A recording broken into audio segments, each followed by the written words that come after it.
Let's come back to your exhibition here at the Fondation Bayler. And I would like to know, how did you make the selection of the works? I mean, in a way, it's a mini retrospective with the earliest works.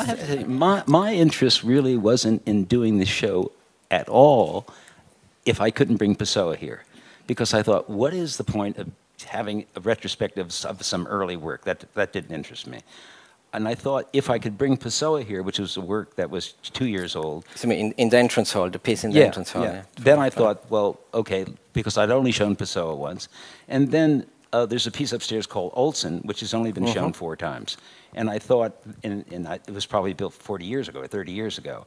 And I thought, oh, it's probably another chance to show Olsen. So those 2 pieces, the possibility of bringing those 2 pieces here, made the show interesting for me.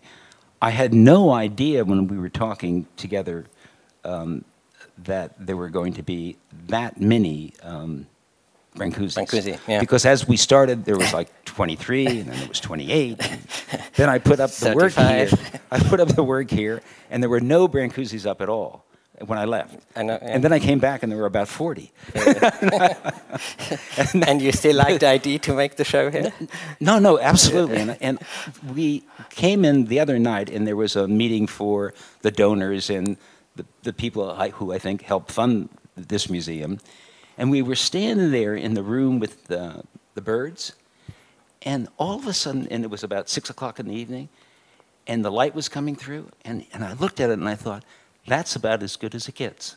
I mean, even regardless of the pedestals, those birds in space are, and then that room, the early room of the Kiss, those 4 pieces, the room with the torsos, unbelievably beautiful. So you go through the show, and even if I may have theoretical, dispositions about the evolution of sculpture, you go through that show, and you see the quality and distillation and abstraction of form, and it's mind-boggling. I mean, they are some of the most beautiful works done in the century. There's no getting around it. But let's come back to your exhibition. Why is Pessoa such an important piece for you? Why was this the crucial choice for? Well, it deals with weight, mass, placement, and it's like a singular reduction for me in terms of bringing a piece into a context where it can resound in the simplest way possible. And I built it in a room, although a concrete room with light coming in from one side in London, and pretty much made it for that space. But the dimensions of this space here are very, very similar. It's not that it was on a concrete floor and there was a kind of different bunker mentality. Here it has a different flavor, but I think that in this room it works very, very well. It's probably true that most artists are attached to the last thing they make. I mean, good or bad, that's their ego doesn't allow them to get beyond that. And that was, for me, I've made work since then, but for me, that was the most significant work I'd made in the last couple of years, and I wanted to show it here. It's for sure one of your most austere and severe pieces of the last. I mean, strange. Yeah, maybe. Yeah, I'm austere. That's not a word I use. If you compare it to your curved pieces, or to well, I mean, you could look at Strike and say the same thing. More seductive in a way. Well, let's say that I've been dealing a lot with curvilinear pieces, which are more engaging in terms of how people enter, move through and around them, and I haven't dealt with many planar pieces lately, although we're leaving tomorrow, day after tomorrow, to go to the Gulf, and I'm building a piece with 80-foot high flat plate. So I'm back to dealing with some rectilinear form right now. You mentioned before that the Pessoa piece was made for an exhibition in London, and now we show it here in Basel in a different architectural context. So how do the indoor pieces relate to your concept of site-specific work? And well, I remember the discussion we had in Basel. I don't want Pessoa outside. I think Pessoa needs a certain kind of containment within an architectural space. I think if you put Pessoa out in a lawn or a courtyard, it's going to get lost.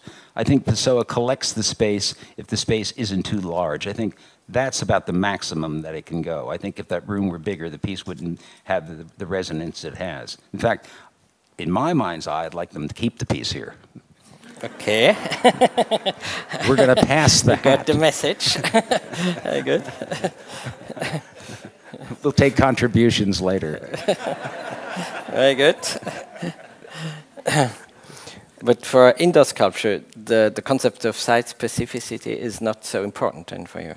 It depends on the space. I mean, if I was given a room in my druthers and someone would say, would you like to put up circuit for an installation and keep it there, I would do that. And that's been done. Or if delineator would go up, I would just decide, here it's smaller than it was at the Modern. I thought the piece at the Modern actually was better for being bigger in a bigger room. I thought the planes were... Which piece? The delineator, the piece that's on the floor and the yeah. ceiling. It worked better at the Modern. The ceiling was higher, the plates were bigger. I think there was more of a gravitational lift between the piece. Here it's a little miniaturized. I think the piece, in terms of, in this room, doesn't work as well as the piece in the Modern. If I have any objection about my contribution in this show, I think that piece, for that room, miniaturizes a piece that ought to be larger in scale to really resound the way that it can. It has a bigger potential than it does in this show. I mean, maybe I shouldn't be bad-mouthing my own work, but it's just true.